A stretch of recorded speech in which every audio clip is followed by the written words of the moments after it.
Bonjour à tous, aujourd'hui on va aborder un isekai qui injecte directement de la mignonnerie par intraveineuse, et ce à chaque page. Cette œuvre fait la part belle à la famille, la relation entre les personnages et la découverte. Ce 71e point culture va nous permettre de découvrir ce nouveau monde en même temps que son héroïne. Bienvenue dans la nouvelle vie de Lily. Notre héroïne vient de se réincarner en une petite fille qui vient de naître, du nom de Lilia, ou Lily comme elle se fera appeler la plupart du temps. On ne sait pas grand chose de sa vie d'avant, si ce n'est qu'elle était dans une famille aimante, qui l'a accompagnée jusqu'à ses derniers instants, et qu'elle avait l'habitude de lire des isekai. Sauf que cette fois-ci, les premières paroles de son père à son encontre sont « Si seulement tu n'étais jamais né ». Rajouter à ça son frère qui n'est jamais venu la voir pendant 6 mois, on a déjà fait mieux clairement en termes de famille aimante, et la différence entre sa vie d'avant et sa vie actuelle est déjà très prononcée. Alors que beaucoup d'isekai zappent totalement la partie enfance, ici c'est tout le contraire. On va suivre Lily dans son développement, et surtout dans ses progrès, car même si elle a le raisonnement et les réflexions d'un adulte, elle a le corps d'un enfant. Elle est donc rapidement fatiguée, parle comme pourrait parler un enfant qui vient d'apprendre ses premiers mots ou produire ses premiers sons, et est surtout très curieuse de ce nouveau monde et de sa nouvelle famille. Heureusement pour elle, Lily est née dans une famille d'aristocrates, ce qui fait que même si sa famille la délaisse, ce n'est pas du tout le cas de ses serviteurs qui s'occupent très bien d'elle. La raison de ce délaissement est directement liée à sa naissance. En effet, sa mère est morte en la mettant au monde.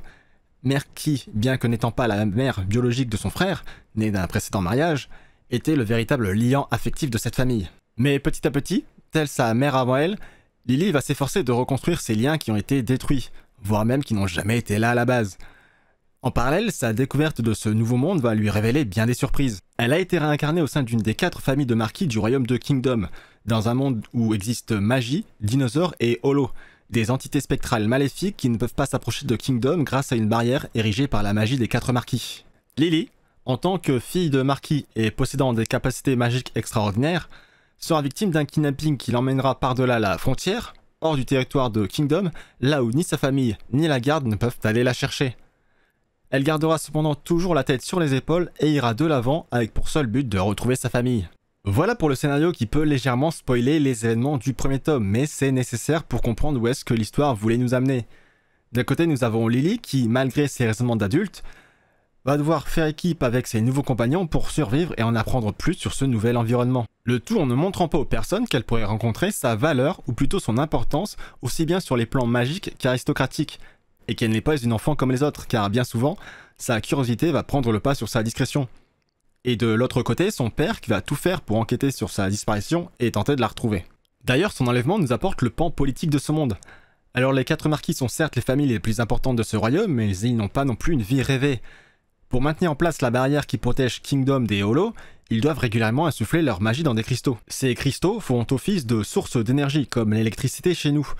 Cependant, si une personne insuffle sa magie dans un cristal avec lequel elle n'est pas compatible, ou qu'elle dépasse ses limites, son espérance de vie diminue, ce qui fait que les marquis ne vivent pas très vieux. De même, vu l'importance qu'ils ont pour le royaume, il leur est interdit de quitter Kingdom, ce qui fait que la garde avec qui était parti le père de Lily lorsqu'il était à sa poursuite, va l'empêcher de continuer une fois les frontières atteintes. L'enlèvement de Lily cache donc peut-être un plus grand complot qu'on ne pourrait l'imaginer. Maintenant, on va parler un peu plus de la parution de l'œuvre. Au Japon, 6 tomes sont sortis entre le 14 octobre 2020 et le 14 juin 2023. Chez nous, nous avons pour le moment 3 tomes qui sont sortis chez Komiku entre le 24 novembre 2022 et le 1er juin 2023.